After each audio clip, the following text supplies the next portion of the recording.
Have you ever noticed it's always the cheapest clients that give you the biggest headache?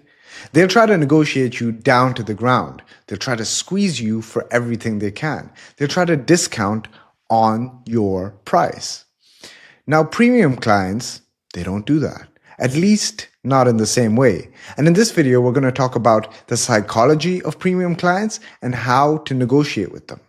So the first thing to understand is that negotiation to them is just a game. It's a sport, and they like to win. So let's say, for example, you have a client who's working on a $100 million project, and your service to that client as a part of that project is $3 million. And they might try to negotiate you down from 3 down to $2 million, let's say. Now, why would they do that? Do you think that that one extra $1 million makes any difference to them at all? No.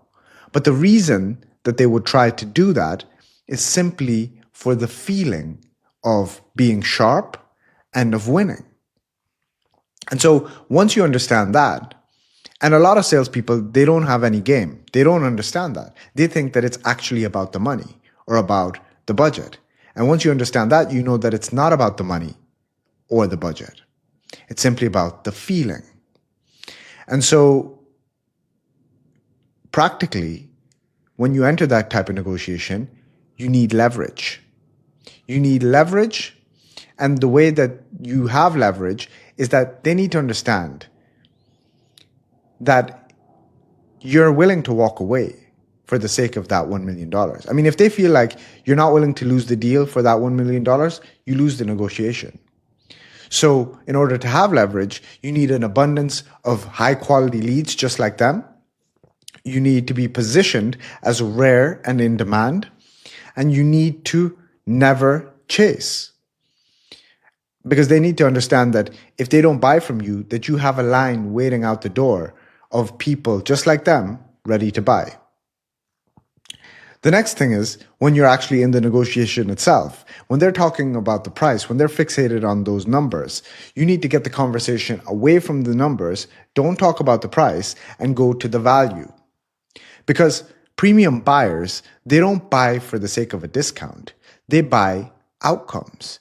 They buy expertise. They buy speed. They buy flawless execution. So that's what you need the conversation to be about. We're not the cheapest price, but we are the best at what we do.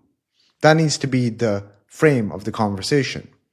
And so speaking of frame, you need to maintain your frame. The person who's the most calm, most relaxed in the room is in control. And you need to use concise and confident language when you speak and not be afraid of silence, because that's when they think that you're going to fold in the silence. And since we know that the entire negotiation is just about a feeling of winning for them, we can give them that feeling without budging on the price. So we do say something like, look, I can't do anything about the 3 million because if I do it for any less than 3 million, I may as well just do it for free. But what I can do is I'll add in X, Y, Z as a courtesy. How does that sound? And you just add in extra concessions to make them feel like they won. And you make it seem very exclusive and that you're only doing it in this specific case. And maybe it is that. Maybe you are only doing it for that specific case. And then that's how they can leave the negotiation feeling like they got something more out of it and they won, you win.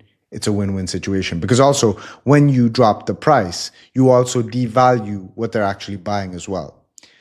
So that's it for this video. I hope that you find it useful. And I'll see you guys in the next one. Boom. How do you win an argument with a customer every single time? You don't. Winning an argument with a customer is like winning an argument with your partner. Sure, you might even be right, but at what cost? Because the second you win the argument, you risk damaging the relationship.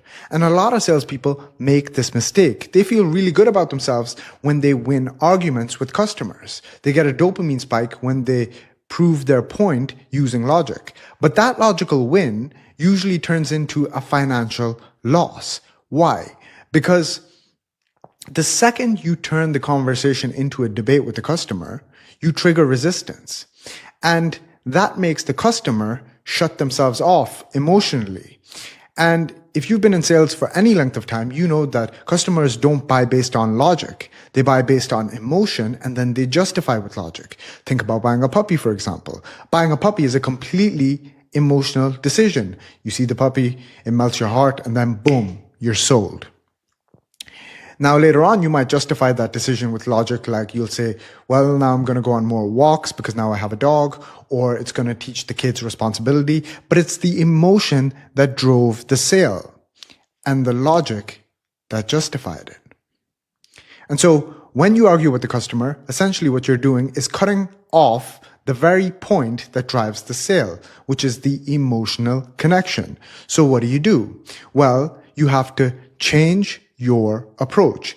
I want you to imagine that when you're arguing with the customer, you're on opposite sides of a table with them. Now, what I want you to do is go from the opposite side of the table to the same side as the table with them and put your arm around them, metaphorically speaking, so that they feel like you're going to solve the problem with them together. And so how do you do that? The first step is listening attentively. And this is the most important point in building trust with the customer. They need to feel like you really understand them and you give them a chance to explain themselves and to talk. The second step is to use mirroring language. So if they say it's expensive, you say, yeah, it is an investment. The third point is to use soft alignment phrases. So for example, I completely see where you're coming from. Or if I were in your shoes, I'd feel the exact same way. Then you want to guide the conversation, not through arguing, but through asking questions. So you might ask them, what's your main concern with moving forward with this? Or if we solve this one piece, how would you feel about moving forward? Because that keeps the conversation alive and it keeps the emotional connection intact as well. So remember, you don't close sales by winning arguments. You win sales by winning trust, building alignment, and keeping the emotional connection with the customer alive so that moving forward with you comes across as an obvious choice. So the next time you want to argue with the customer, ask yourself, do I want to win the argument or do I want to win the sale? If someone triggers you, here's how to get back at them. Now, I have to warn you, this is a really powerful psychological trick, so don't use it lightly and don't just use it on anyone. But once you understand this, you'll see how 99% of people are being controlled and they don't even realize it. Now, I'm a sales coach. So you might be wondering, what is a sales coach doing talking about emotional triggers? And I'll tell you. You see, sales isn't just about persuasion. It's also about control. Mind control, emotional control, frame control. But the hardest thing to control is yourself. You see, if a buyer disrespects you, if a buyer ghosts you, if a buyer lowballs you or insults your offer, and you react, you lose. But if you stay centered, you win. So the game is not external, it's internal. And the trick I'm about to give you, it's how the real professionals play the game. So how do you really get back at somebody who triggers you? You stop thinking about them. That's it. It sounds simple, but it's not easy. Because your brain wants to obsess. Your ego wants revenge. You want to prove them wrong. Show them and win. But here's the paradox. The more you focus on them, the more power you give them, which means keeping them alive in your mind feeds them energy and lets them live rent-free in your head, which means that they've already won. You know, I used to coach a business owner who would spiral so badly after rejection. One bad call, and he spent the next hours replaying the conversation in his mind, thinking about what went wrong, doubting himself, getting emotional. And I told him this once. Every second you spend thinking about that person is a second that you could be building your own business, moving the needle forward, building your pipeline. Instead, he was just obsessed about what they said or what they did and not focused on what he could do next. And that's the same dynamic with triggers. It's not them triggering you. It's you triggering yourself through thought. And if you think about high status people, they don't get triggered. Why? They're not bothered because their attention is expensive. Think about the wealthiest people that you know, the most effective leaders, the top closers. They don't waste time being upset at people, thinking about people who upset them. They're too busy building their lives, building their businesses, winning, and living in alignment with their vision. One of the biggest mistakes that people make in sales is trying to convince anybody about anything, because people are always going to believe their feelings over your logic. And if sales is a game, there are definitely do's or don'ts, rules to the game. And in this video, I'll give you a couple of them that you can take with you into 2026. And number 5 is probably the one that most people go wrong with. The first one is the person who controls the frame controls the sale. Meaning you need to have a process that you can lead the customer to a decision that they make on their own, whether to buy or not. And you've gone through this process a couple of times and you know what to say at what point and what they're thinking and the entire thing. And if the prospect comes into the interaction trying to change your process, you're like, whoa, hold on. You don't change my process. And you don't have to say it like that, but you can say it like it's in their best interest for you not to change the process. Let's say you have a 30-minute sales process, sales meeting, and they come in and they're like, yeah, get to the point. I want to know the price. I only have 10 minutes. Then you have to slow it down and let them know that you wouldn't be doing them justice by trying to fit 30 minutes into 10 because you won't properly understand their problem and the outcome that they want. So in their best interest, it's probably better to reschedule for when they have less time pressure. Does that make sense? And they say, yeah. And the second they say, yeah, they've stepped into your frame and now you're in control again. But if you carry on with that process in 10 minutes, trying to fit 30 into 10, then you're going to probably lose the sale. Unless they were somebody who was going to buy no matter who was in front of them. Number 2, people are going to believe a confident idiot over a nervous expert, meaning you need to sound certain to control the perception, because the person in front of you is trying to make judgment calls in their brain very fast. So they're judging your authority, they're judging you on if you're trustworthy, they're making all these micro decisions. And if you don't sound certain in what you're talking about, they're not going to believe you, even if you're right. The third point also comes back to perception. It's about the first 30 seconds of the interaction. In that first 30 seconds, they're also making a lot of quick judgments that are on a conscious and on an unconscious level. And based on patterns that they've seen before in their life, they make it like that.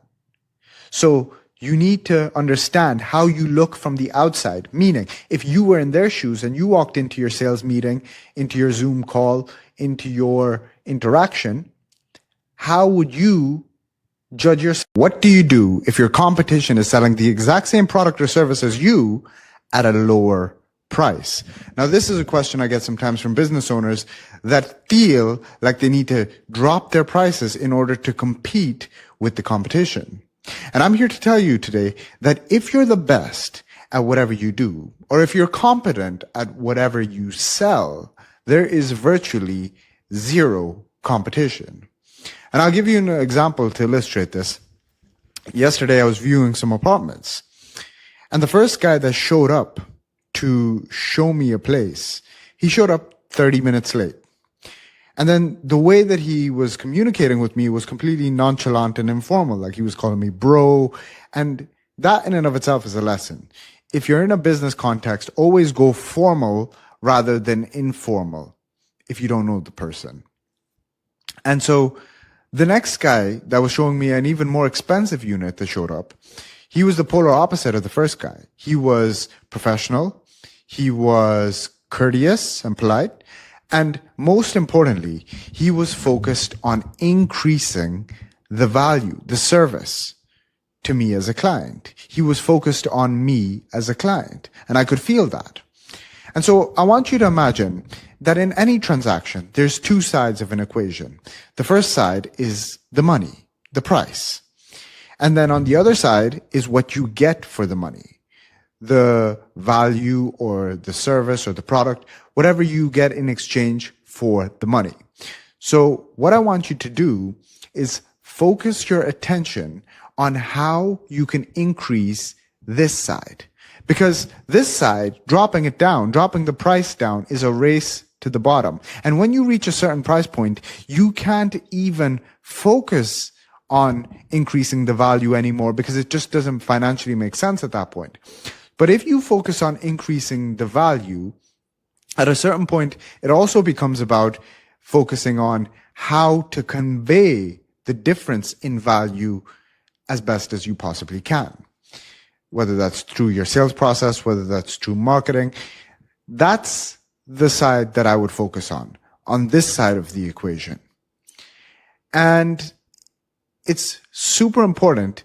I mean, some items, some products or services, the customer is going to focus only on the price. Some customers are price sensitive. Some items are price sensitive. And so they're just going to look at the price and then make a decision based on that. I would advise you to not focus on those customers and not focus on those items. Focus on the ones that you can deliver the highest level of quality and then charge for it. How do you handle losing a sale? If you're a business owner or a salesperson, at some stage, inevitably, you will lose a deal. And it might be an important deal to you. So what's the best way for you to handle it? You might want to save this video and come back to it for when that time comes. The first point is to remove emotions from the game. You ever hear people say, it's just business, it's not personal. And that is absolutely true. It's not personal if you don't make it personal. Now, I've seen salespeople who go nuts when they don't close a sale. They'll throw things, they'll get loud, and all you're demonstrating by reacting like that is that you don't have emotional control over yourself. And it's a leakage of energy. So the practical tip here is to never get excited when you do close a sale. Because if you never get excited about closing a sale, you'll never get disappointed about not closing a sale. But if you get excited, and you must get excited, then do it when the money is in the bank. Buy yourself for about 5 minutes and then get over it. Because if not, you're going to be in this constant roller coaster of ups and downs, highs and lows. Highs when you close, lows when you don't. So just remove emotion from the game. The second point is, and this is the most important, is to take the feedback. Because this is the only way that you can ever improve in anything, is through feedback loops. So get a pen and paper, sit down, and analyze every single interaction, every single text conversation, every single email conversation, every single phone conversation. Analyze everything and what you could have done better. Because here's the thing about business, and here's the thing about life as well. Life will continue to teach you the same lessons over and over again until you're finally ready to learn them. So sitting down, taking a pen and paper, and it takes a level of humility and even self-awareness to even be able to do that in the first place. I'll give you an example. I was working with a salesperson before who was selling to high net worth, ultra high net worth individuals, billionaires. And where the shop was set up was where the billionaires would come off their yachts, like a pit stop. And so one day a billionaire came in, and the salesperson ran over to me after the interaction, really excited. And I said, what happened? Did you close the sale? And he said, no, I got the WhatsApp. And I was like, you don't even realize that you're getting excited about a loss. Because that guy is a billionaire. And he's got a billion things going on. He's not going to open your WhatsApp message. When you send him a PDF later, he's not going to open that. So you're celebrating a loss. And so it takes understanding that you've actually lost to analyze the loss. But if you think that you won when you lost, you can't improve. And so this is the whole point that I'm making, is that you have to understand where did you go wrong and what can you do better. Otherwise, you'll keep doing the same thing over and over again, and you're going to blame outside things for your lack of ability. The third point, and this is when you know that you've 100% lost the deal, like it's gone, it's cooked. Walk away with your head held high. Walk away with your dignity intact. Do not reduce your value. Do not get needy. Do not start begging. Nothing like that. You walk away with your head held high and understand that your best deal is always in the future. I've been a part of big deals, and I still think that the biggest deal that I'll ever be a part of is in the future. It hasn't happened yet. And I think about that. And that's what you need to think about in that moment, that your best deal is yet to come. And the silver lining here, point 3.5, you can say, is that sometimes if you do walk away with your head held high, they'll remember that and they might come back around. But if you get desperate towards the end, you get needy, you have this needy energy, they never will. So that's it for this video. Hope you find it useful. See you guys in the next one. Boom. What do you do if somebody tells you, I'm not interested? Now, the worst thing that you can do in this scenario is to push harder. The opposite of that would be to just let go and say, okay, sure, no worries, bye. And the right way, or at least my way of approaching this, would be to ask a question. I want to understand why the person isn't interested. I want to understand, is there something else that they may be interested in? If the thing I'm selling is for free, would they be interested? So those are the kind of things that are popping up in my head. And it's not to try to convince the other person of anything, that they should buy it or they shouldn't buy it. It's so that I can really understand the person. And that's the mindset shift that I want you to have here. When a person is not interested, it's okay. But it doesn't hurt to ask one more question to understand why they aren't interested. Because the more that you understand about the people who are interested, the people who aren't interested, the better you will be as a salesperson. Because what you'll do is you'll start to see people in different demographics and be able to put them into buckets and categories and be able to understand the pain points, the desires, and the fears of all of these different types of people. And you'll be able to articulate their pain points even better than they can. And when you reach that stage of mastery, you will be able to sell your product like a piece of cake. But you'll only reach that understanding if you're willing and able to ask one more question. Don't just let people go. When they tell you they're not interested, your job isn't to convince them, it's to find out why. That's it for this video. Hope you find it useful. See you guys in the next one. Boom. Most people think that when a customer says it's too expensive, that it's all about the money. But what if I was to tell you it can also be about something else? Now, you'll often hear people say that sales is about the transfer of emotion. And one of the most important, if not the most important, emotional state that you can transfer to the customer is certainty. Because think about it. If the customer is not certain that they're going to get the outcome that they're paying for, of course it's going to be too expensive. Or if they're not certain that they're not better off going with the competitor, of course it's going to be too expensive. And so in this video, I'm going to give you 3 tips on how to increase your transfer or your communication of certainty with the customer. And the first tip is to speak with structured clarity. Now, how that would look in practice is you would clarify the problem, you would explain the consequences of not solving it, you would present the solution, you would outline the steps, and then you would explain the outcome. Because when your communication is structured and clear, that reduces ambiguity and that increases certainty. So speak with structured clarity. The second step, or the second tip, is to slow your tone and use simple sentences. And I'll give you an example to illustrate this. When you get on an airplane, you hear the captain of the aircraft announce on the intercom, and they always sound so calm and cool. Ladies and gentlemen, we're about to be flying at 38,000 feet. We'll arrive at our destination in 5 hours and 45 minutes. Sit tight and enjoy the rest of your flight. They sound so cool, and it soothes or it calms you a little bit. Now, if they were to get on that intercom and say,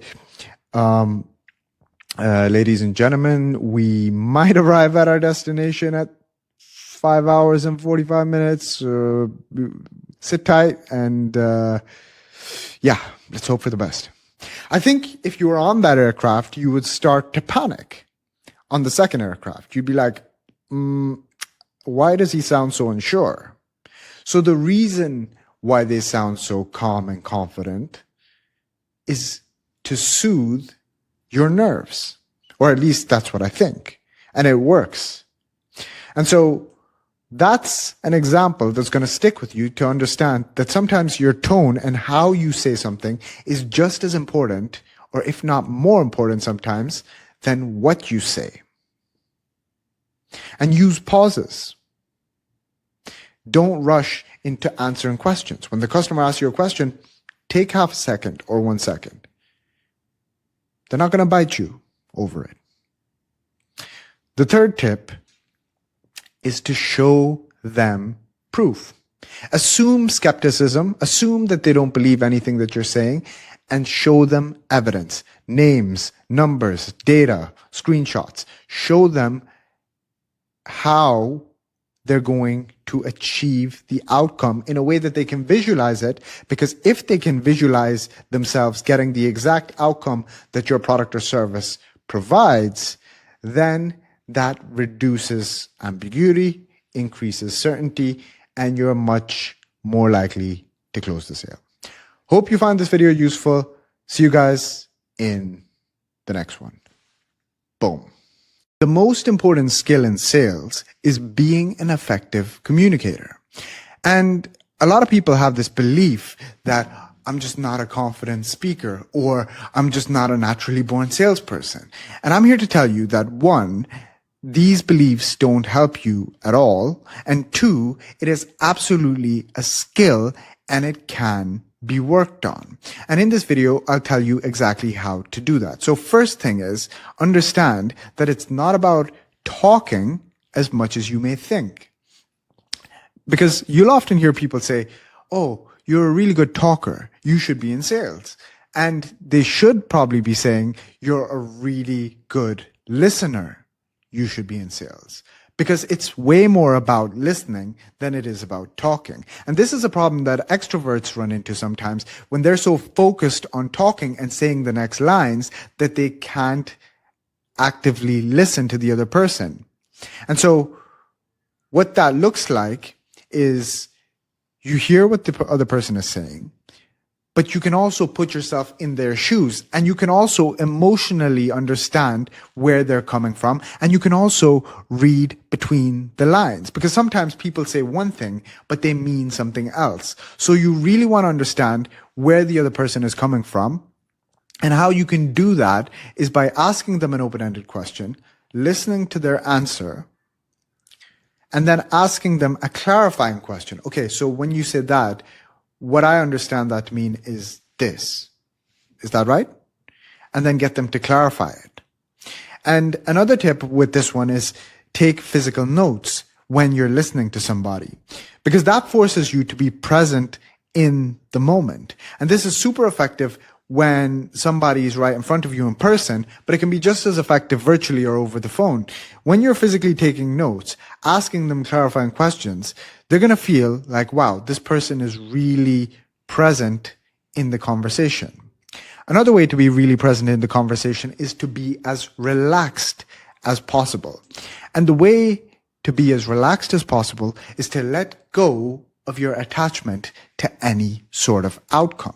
When you're focused on just closing a deal, closing a sale, then of course you're not going to be as relaxed as possible because you expect this outcome in order to have fulfillment.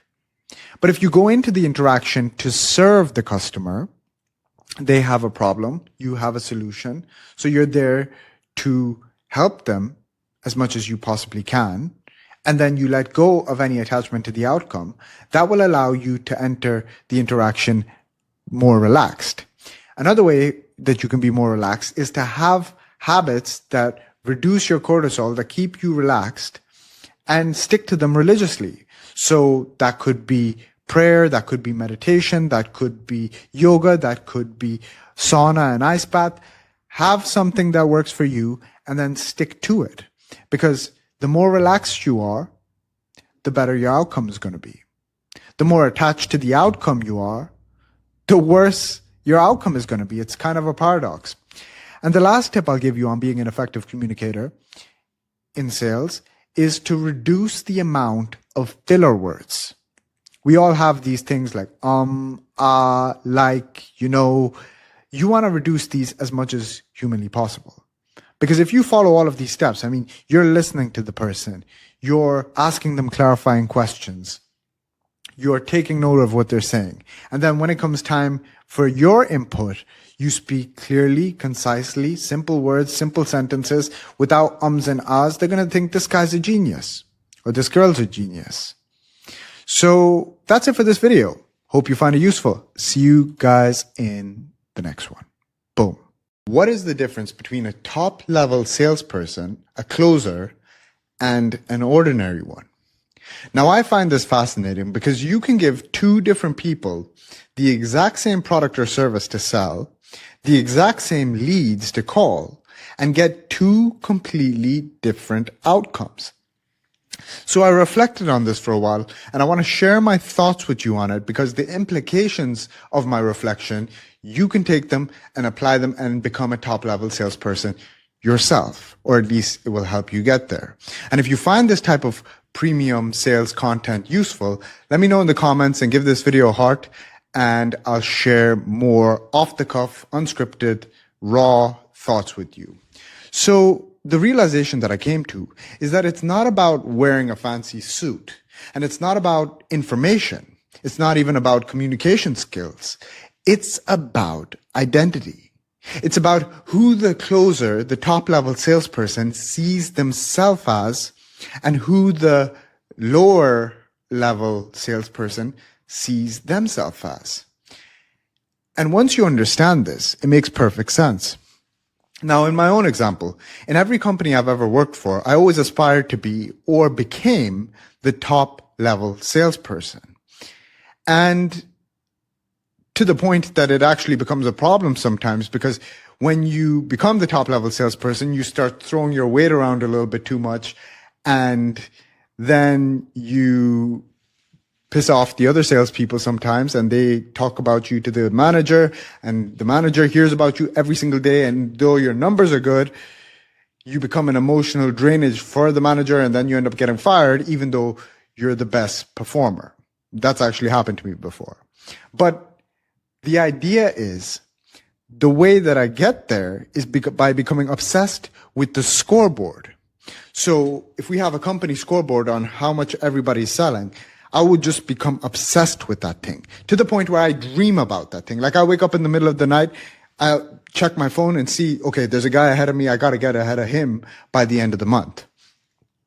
It's an obsession thing. Because when you develop that obsession, the way figures itself out. You'll find the way. But if you don't have that obsession to begin with, then forget about it. You're going to get outcompeted by people who do. So the way I viewed myself was always the top performer. And then I carry myself like the top performer. And I witnessed other top performers in various roles that I worked in and tried to understand what makes that person so good. I was even talking to a salesperson the other day by coincidence, and she was telling me how, she's closing deals without even trying. Like she'll be at home watching Netflix on her phone, and then, a deal just came in. Now think about the lower level salespeople's beliefs that sales is hard, sales is difficult, and I have to work really hard for these deals. And, it's a completely different mindset. For one person, it's like effortless flow. It's like Netflix and chill, Netflix and closing deals. For the other one, it's like, I gotta hustle, I gotta work so hard and that kind of thing. And although it is true, sometimes it's actually true that you do have to work hard, but when it's your identity to be the best, it becomes a lot easier. And so, practical takeaway from this video is like this. If you're not the top level salesperson in your company, or even if you are, this is what I would advise you to do. Write out the person who you are right now, the characteristics of that person, or like a character summary of that person as if it's a movie character. Write out your character right now. What are his characteristics? What does he do habitually? How does he speak? How does he dress? How does he present himself? How does he communicate? Write all these things out, or get ChatGPT to help you. And then write out the person that you need to become if you want to be the top performer. And then write out the transition period, what happened to take you from this person to this person. So you're writing out the character, the identity of who you are right now. And then you're writing out the salesperson or the business owner that you want to be. And then you write out the transition period. And then stick to it. Make that thing happen. A lot of people don't feel confident when it comes to selling. And if we analyze that, it's actually a very interesting thought. They don't feel confident. Feel refers to feelings, refers to emotions. They don't have the emotion of confidence when it comes to selling. So if they don't have the emotion of confidence, they must have another emotion instead, whether that's fear, whether that's nervousness, whether that's anxiety or avoidance. And these are all negative emotional states. So how do you change those states to a feeling of confidence? That's what we're going to talk about in this video. The first thing to understand is that selling is not bad. Because a lot of people that live in those emotional states when it comes to sales, they start vilifying it. They start saying sales is bad. And look at those used car salespeople. Who would want to be like that anyway? But then if you're a salesperson or you're a business owner and sales is an activity that's required in your job, then where does that leave you? Well, I guess I'm just not going to have any money then, right? Like, what else are you meant to do? So the first thing to understand is you're not doing anybody any favors by not selling. And selling is serving, and serving is selling. So the best possible thing that you can do as a salesperson is to align yourself with a product or service that really helps people, and then to the highest possible order to sell that to the best of your ability. And the other thing that you can do, now practical steps, when you're actually in sales interactions, use empathy-based language. So if I were in your shoes, this is what I would do. I'd buy this one because of X, Y, Z. But if you go with this one, these are the benefits. And so you explain to them, look, this is what happens if you do this. This is what happens if you do this. So you're consultatively helping somebody make a decision. Or if you were my sister, this is what I would recommend. So using that kind of language also helps the other person to lower their guard and to feel like, okay, I'm in good hands here. And if you're honest about it, when you're telling them the recommendation, that's the honest and real recommendation, then you can do that with a clean heart and feel confident about it. It's only when you're not telling the truth, and it's only when you're selling something to somebody that probably shouldn't buy it, that's when you're going to have these inner conflicts. And also, in saying that, when you make your recommendation, after you make your recommendation, take a pause. 3-second pause. Stop talking. Here's what I would recommend. Here's why. These are the consequences. Well, for 3 seconds. What do you do when somebody tells you, I need to think about it? Now, the first thing to understand is that nobody goes home and sits in a thinker position for 2 hours and actively thinks about your offer. So I need to think about it doesn't even make any sense. And what it really comes down to is either one of two possibilities. The first one is they don't want to buy from you, but it's just easier to say, I need to think about it rather than telling you straight up no. The second possibility is they do want to buy, but there's just an unvoiced concern, something that's holding them back that they're not telling you about. So your first job is to figure out which one of the two it is. And the way that I like to do that is simply by calling it out respectfully. So I'd say something like, listen, John, I do this all day long. And whenever somebody's told me that they need to think about it, it's usually just a polite way for them to say no, and then I never hear from them again. So if that's the case, you could just tell me and we'll close off your file and there's no hard feelings. Or if it's a case where you do want to buy, but there's just something you're not sure about, then maybe I can help you figure it out. So which one is it? And then you be quiet. And then they'll tell you. Now, 9 times out of 10, if they do want to buy, then it just comes down to the money. And even when it comes to the money, you have to get an understanding. Is it that they don't have the money and they're going to be in financial difficulties if they end up buying from you? Is it that they don't see the value? Is it that they want to compare you to competitors? And if so, what are they looking for in that competitor? So there's a lot of understanding to do. And what I want to tell you is that if you get to the end of a sale, you get to the close and you hear, I need to think about it, it's usually that you messed up somewhere much earlier on along the way in terms of trying to understand. And what I want to leave you with in this video is stop trying to sell to people, stop trying to convince people, and just start trying to understand. And when you figure out what exactly it is that's holding them back and you understand it really well, then you can help them find a solution and help them acquire your product or service. So that's it for this video.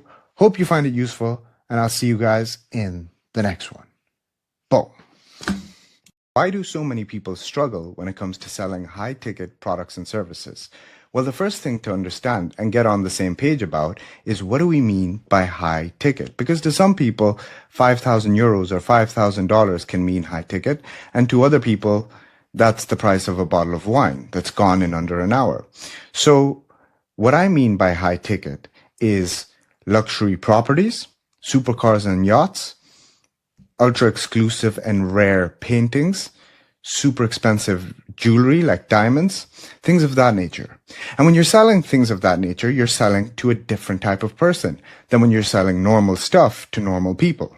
Because these people have unlimited choice. They can buy anything they want. So why should they buy from you? Well, the first thing to understand is these type of people don't like salespeople. They don't like pushy tactics and they don't respond well to them. So what you need to understand is the framing and the positioning for yourself has to be as an expert or a trusted advisor that's helping them acquire something exclusive and rare. And they need to see you as somebody knowledgeable and exclusive and rare yourself. Because these people are used to being surrounded by experts all the time. The second point is, why do they buy in the first place? Because the typical needs and wants analysis and the typical tactics that I described before, they don't work. So you're not going to pressure these people into buying. They buy because the item or service that they're buying fits in with how they see themselves. So when somebody buys a Rolls Royce, for example, it's because they see themselves as the type of person who sits in a Rolls Royce. And so it's really important for you to understand how the person in front of you views themselves, and then align the product or service that you sell with their identity. And so by doing typical sales tactics, for example, heavily discounting your product or service, you actually devalue the possession of that item in their eyes. And they don't see themselves as discount buyers. So those type of tactics are usually not what's going to guarantee or make the sale. Of course, everybody likes negotiating, but what it really comes down to is who does this person in front of me see themselves as, and how can I align this product or service with who they see themselves as in a very clear and straight line.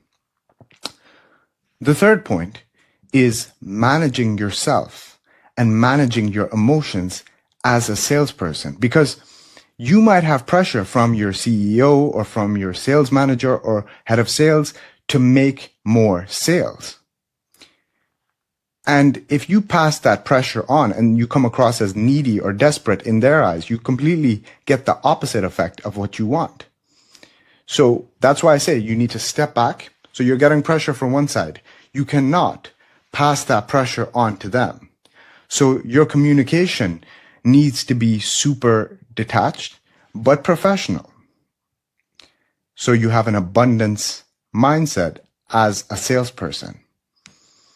And you know how to handle the people above you that are giving you the pressure. Or if you're the CEO yourself and you're dealing with the financial aspect of it, that you can detach yourself from that and understand that the way to make more sales is to simply put yourself in the position that you're helping these people acquire these rare products and services that align with their identity. What do you do if somebody says, I'm not sure?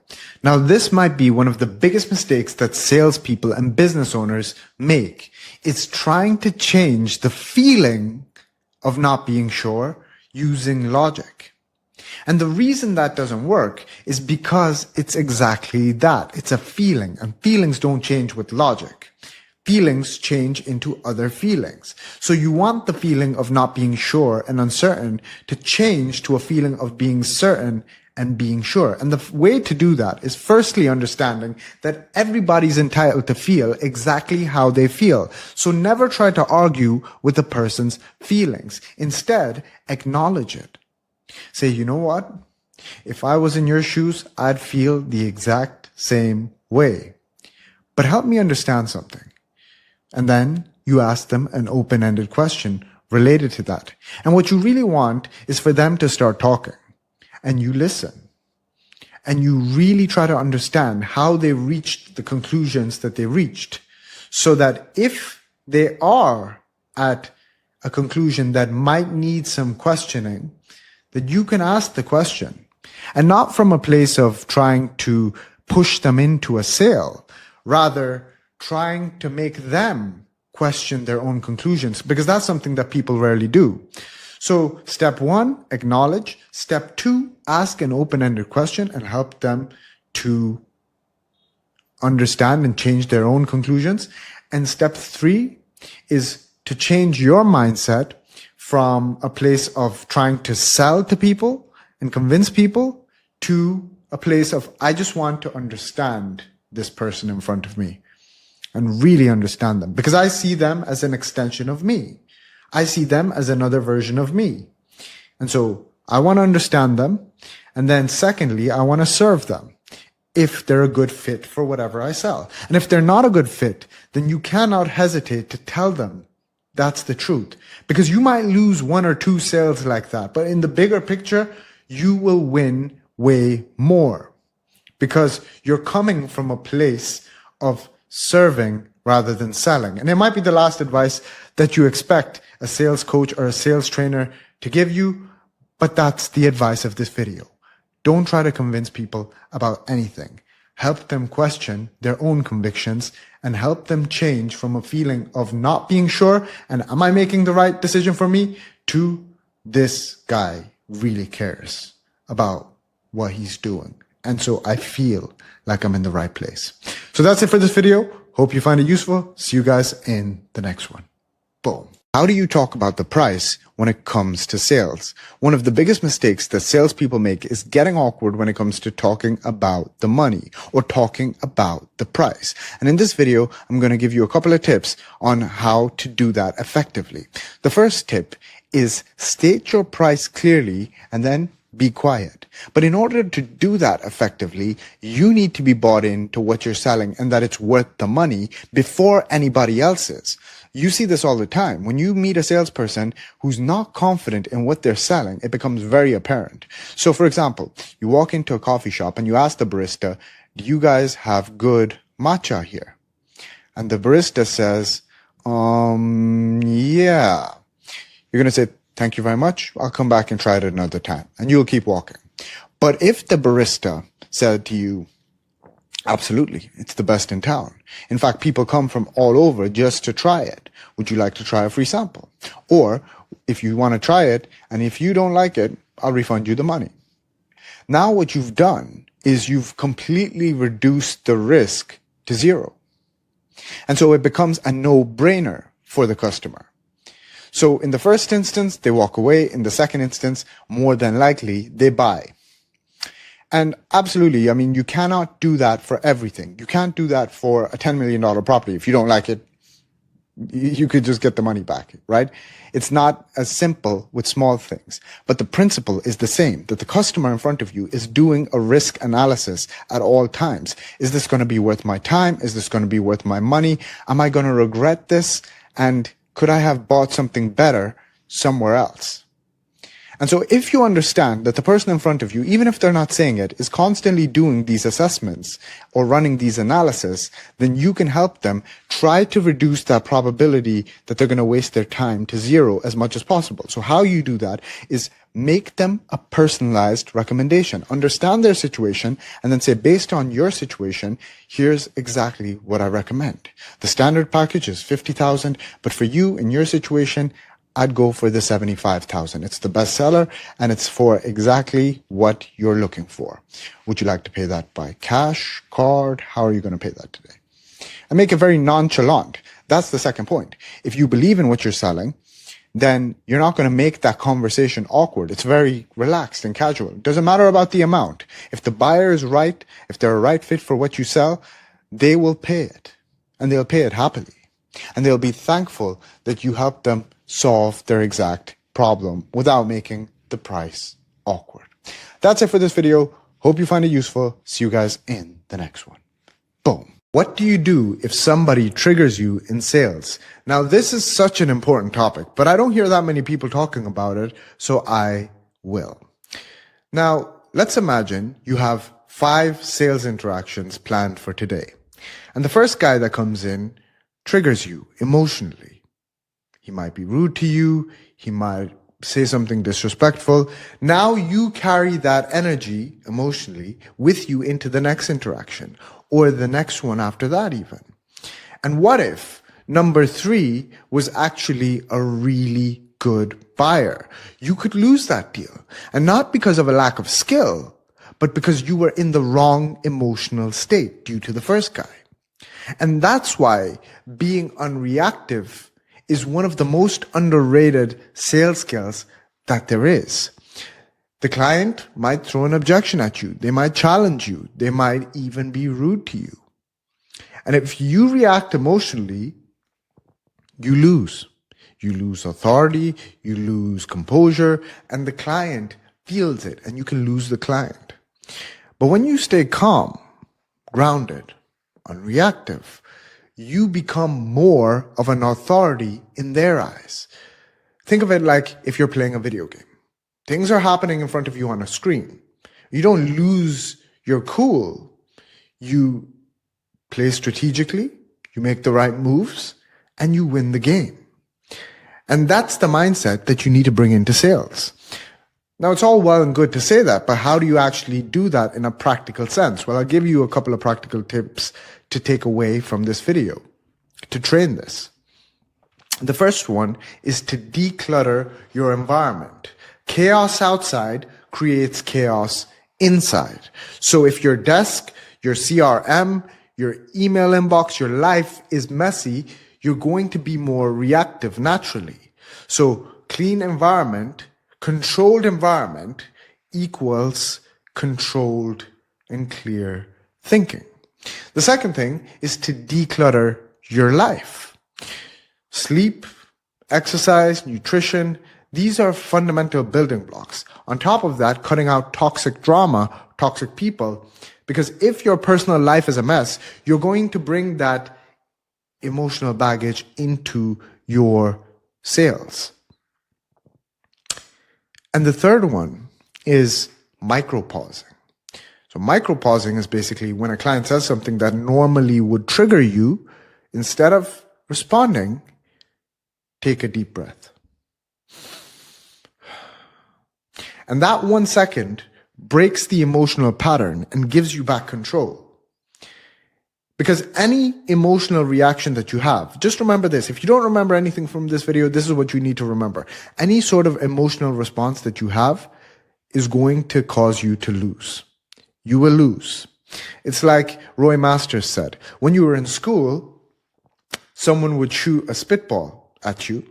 You shoot a spitball back at them, and the teacher always catches you and not them. Or if somebody comes and causes you distress and angers you and causes you to hit them, now you go to jail, but the cause of the distress was from them, not from you. So understanding that and practicing it, not just in sales, but in all of your life. And it's an ongoing process. It never ends. And so with that, number 4 would be detaching from the outcome. If you see sales as a game, win or lose, you're still going to be in the game. And it's a process of mastery. But if you teach or treat, rather, every call like it's life or death, you're going to be needy. And that's going to cause you to lose more. Whereas if you're just seeing it as a part of your process towards mastery, you're more loose, you're more calm, and ironically, you actually win more. The 5th point, last point, is to feed your mind strategically. So instead of living on the explore page and constantly chasing dopamine hits, which is going to make you more reactive and more stimulated than you need to be, pick a couple of key pieces of content and stick with them. Because the brain craves content. We do want to feed the brain, just like we want to feed the stomach, but you want to do it in the right way. Just like when you feed the stomach, you want to eat the right food. You need depth, not noise. And so remember, sales is the transference of emotion. People often say that. Sales is about energy transference. So you want to make sure that your energy is as clean as possible. And if you're reactive, you're going to pass on insecurity. And if you're calm and composed, you're going to pass on certainty. So treat it like a game, clean your environment, practice being unreactive, and that's how you protect your emotional state and close more deals. That's it for this video. Hope you find it useful. See you guys in the next one. Boom. Don't try to convince anybody about anything. This is one of the biggest mistakes that salespeople make, is trying to convince people about anything. Our price is very fair. Good for you. That's great for you. I don't believe you. Because if I'm a prospect and you're a salesperson, I understand that naturally you're going to say whatever it takes to make a sale. If you're a salesperson, if you're a business owner, you're going to talk in your best interest. So naturally, I don't trust you. I don't believe you. So the first thing that you have to understand is that in any conversation, does this person in front of me, do they trust me? Ask yourself that. Does the person trust me? And the way that they can trust you is that if they know that you understand them. And the way that you understand them is through active listening. And active listening doesn't mean going, yeah. It's being able to really be present in the conversation, taking genuine interest in the conversation, and then being able to assimilate information that's coming at you very quickly and being able to give that information back to the prospect in different words so that they know that you understand them. And then being able to ask a question that naturally guides the conversation to the natural conclusion of a sale. Now I make it sound super easy, but that's what it is. What is the perfect way to follow up in sales? Now, everybody says that when you follow up with a prospect, that you have to follow up with value. But then the question becomes, what is value? And value in this case is simply what is valuable to the customer. It's not about what you deem to be valuable. It's what they think is valuable. And tangible value in general, we're talking about something that helps them make or save money, something that saves them time, something that makes them look good in front of their peers, or at the very least, something that helps them feel good. Now, if you're sitting and thinking about the perfect words or the perfect follow-up every single time, then I've got news for you. If we're talking about enterprise-sized deals, 100K plus with multiple stakeholders, it could take between 12 to 25 touch points on average to close a deal of that size. So you're going to be sitting and thinking about the perfect words a lot of times. Instead, I would just change the approach. Sit down, set a timer for 3 minutes, and instead of thinking about the perfect approach, craft a follow-up and just hit send. And the analogy I could give you is like this. It's like you're trying to crack a dam with your head. You're trying to crack the wall with your head. So you run full force into the wall and then nothing happens. But you know that eventually the dam is going to crack. So then you have to run again full force into the wall with the same level of enthusiasm that you did the first time. And then again, and then again. And eventually something's going to give. So it's about positive persistence. You follow up as if nothing happened. You cannot take it personally if they don't reply or if they reply lukewarm. You have to go with full force. So it's about not losing the enthusiasm for the deal. Especially, it depends on what product or service you sell, but especially if you're talking about the deals where on average, the customer does not make the purchase on the first time. The other thing I'll tell you is, obviously, if the prospect has never talked to you before, I would be a little bit more wary on that 25-time follow-up. But if they've expressed interest in your product or service before, and you know that they have the problem that you solve, then it's okay for you to follow up. Because sometimes life gets in the way, and they might just have put the objective or the goal that they reached out to you for to the side. But you'll only stay on top of their mind is if you are consistent enough and persistent enough with your follow-up. So that's it for this video. If you need help or your team needs help with your follow-up, then reach out to me using the link in my bio, howtosell.io. That's howtosell.io. The link is in my bio. Reach out for a consultation and we'll see if I can help you. Boom. What do you do if you lose control of a sales conversation? How do you regain it?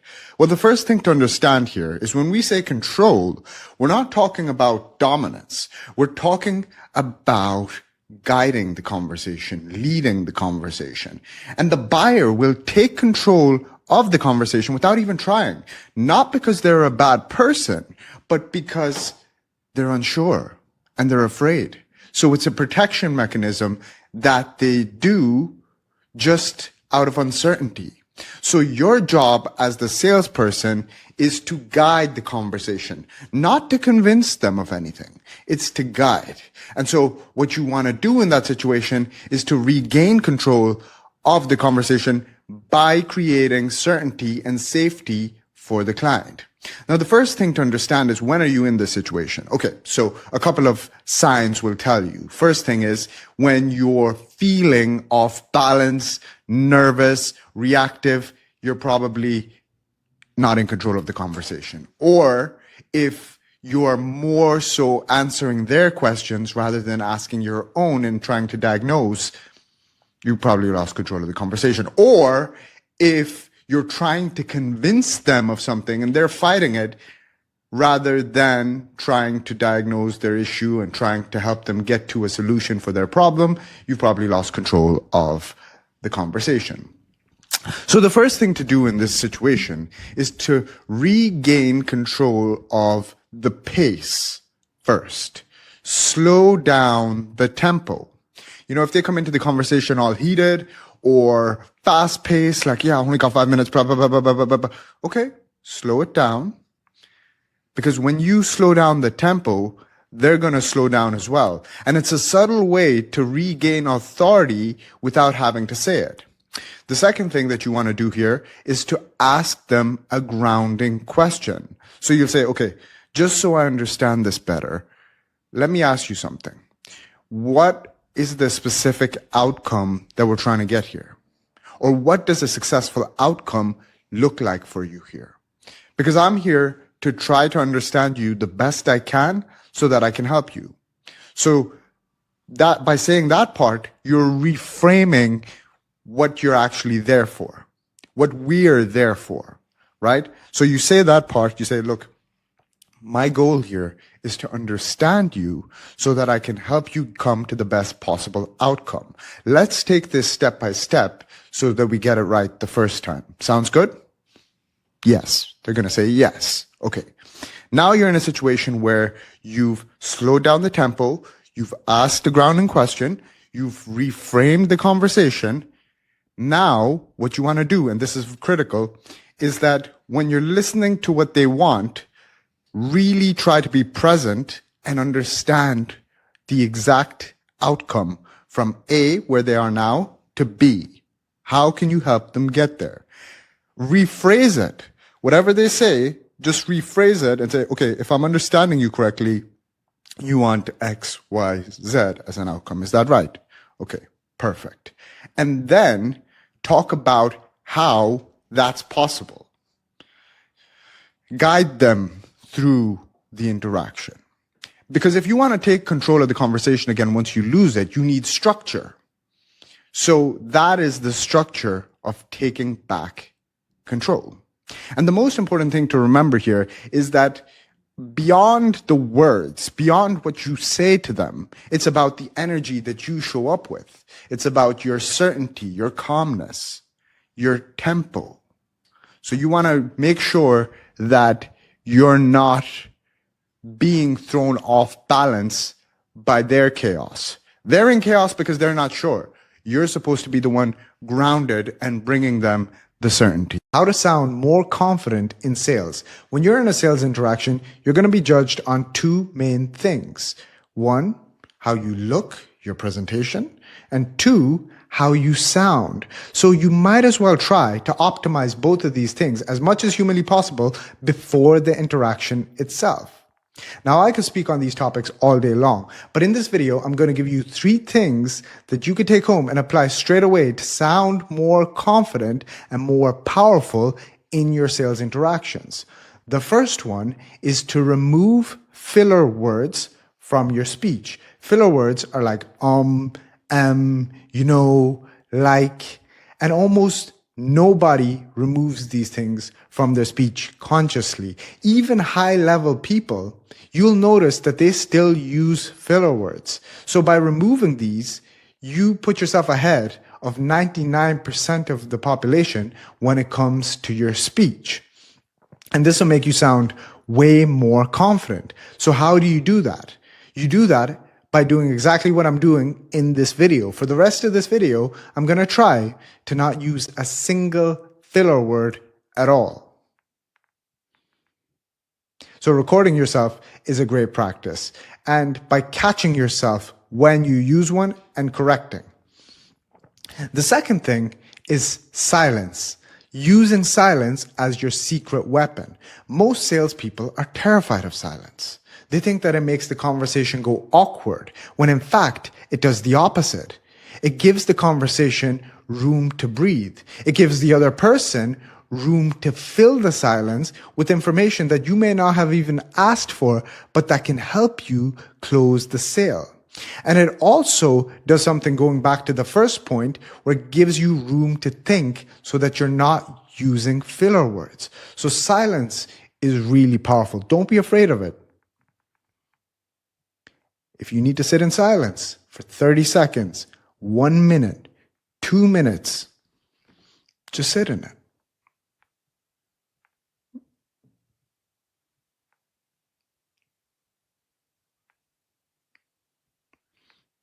I think you get the point. The third thing is to remove weak language from your speech. So what is weak language? Is this a good time? I'm just checking in.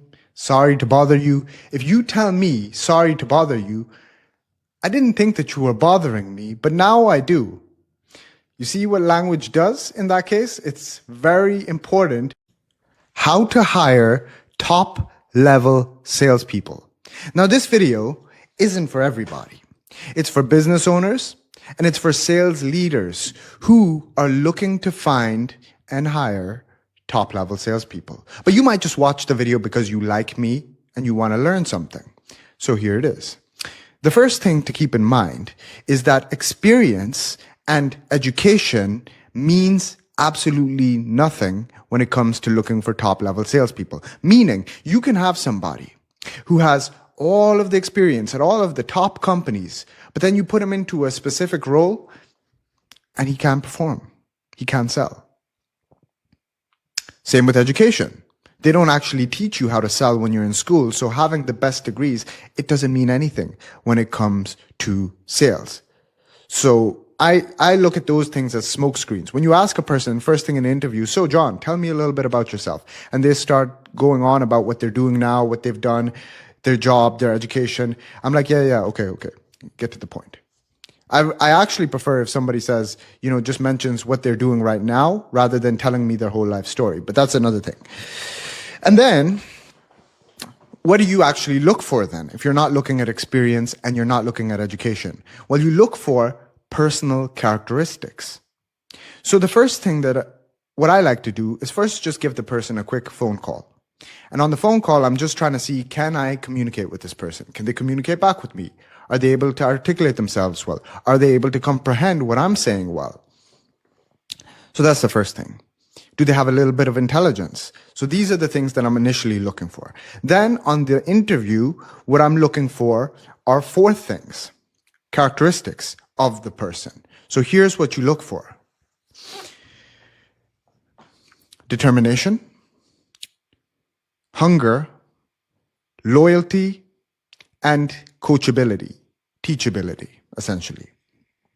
And the reason these are the 4 things that I look for, I'll explain them all. The first one, the reason why you look for determination is because due to the nature of the game, they are going to hit a wall at some stage, sooner or later.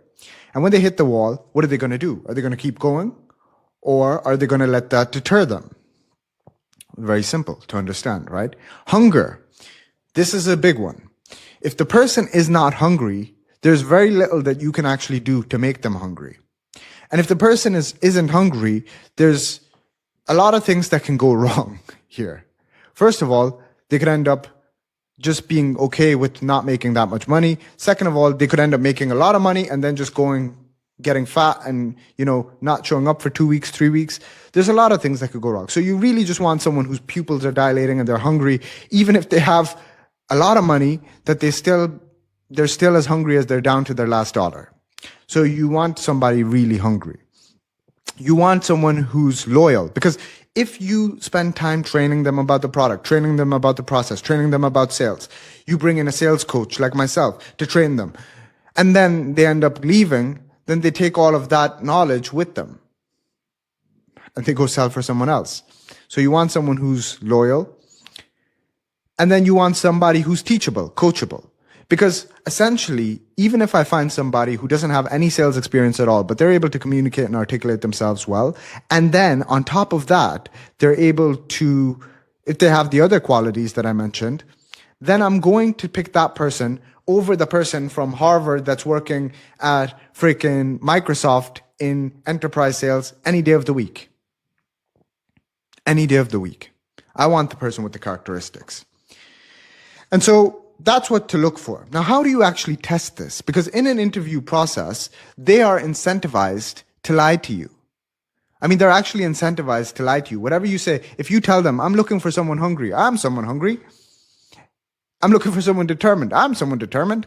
So whatever you say, they're incentivized to say, because they took the time to actually make it to the interview process. So even if they don't really even want the job, they're going to say it just to try out the job and see if it's for them. People are always in this shopping around mode. That's the thing about human beings. So being a smart business owner and watching these videos, you know how to test for them. I have many ways to test for them. I'm not going to share them all, but in this video, I'll tell you one.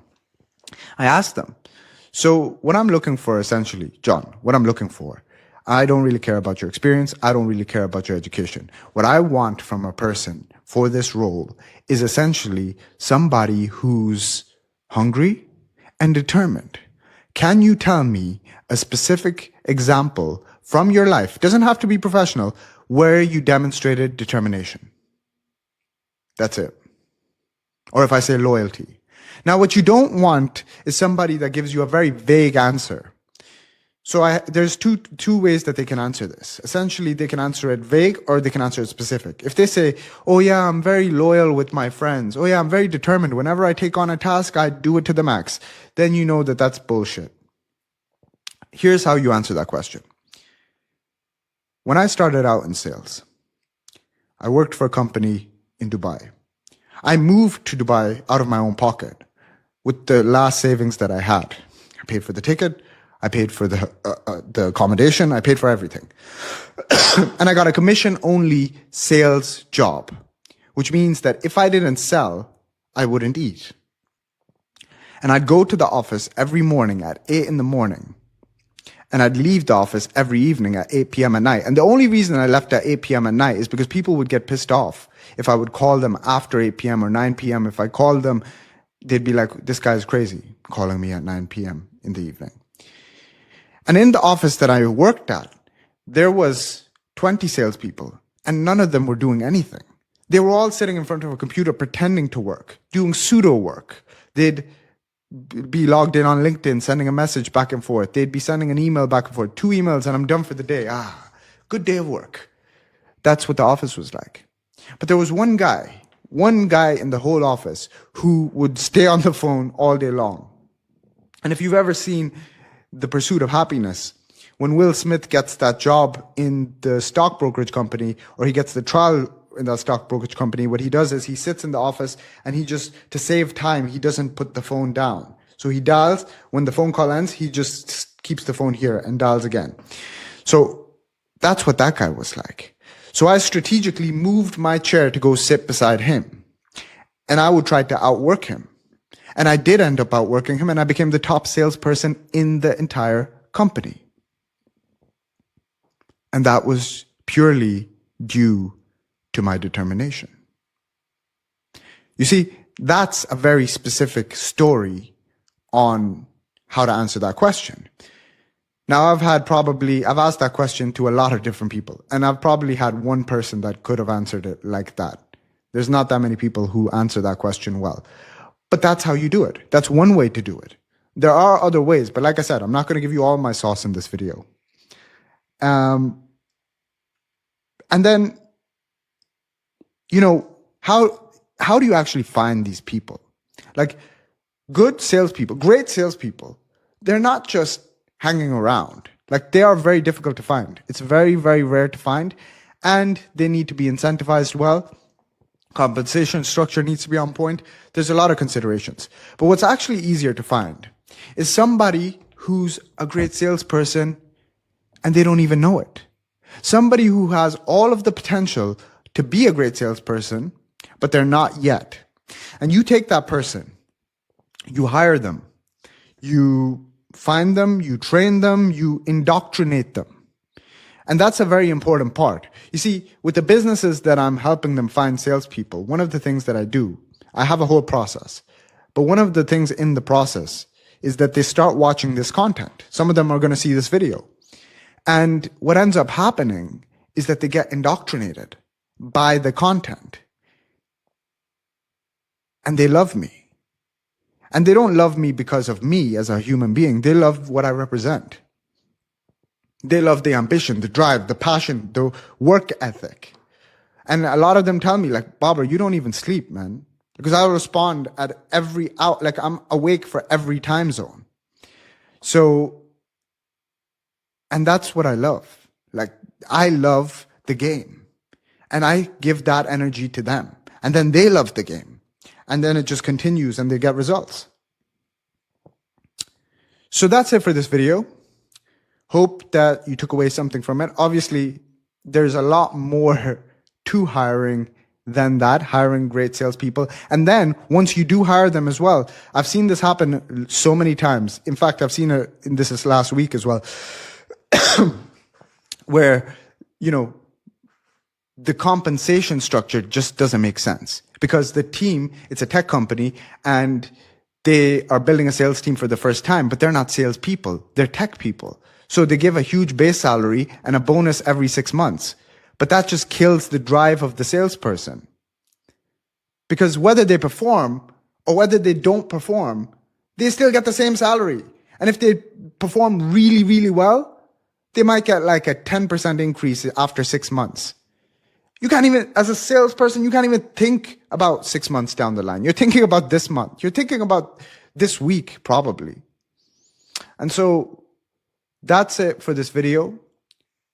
If you want my help building out your sales team, training your sales team, or anything of the sort, well, you know what to do. That's it for this video. See you guys in the next one. Boom.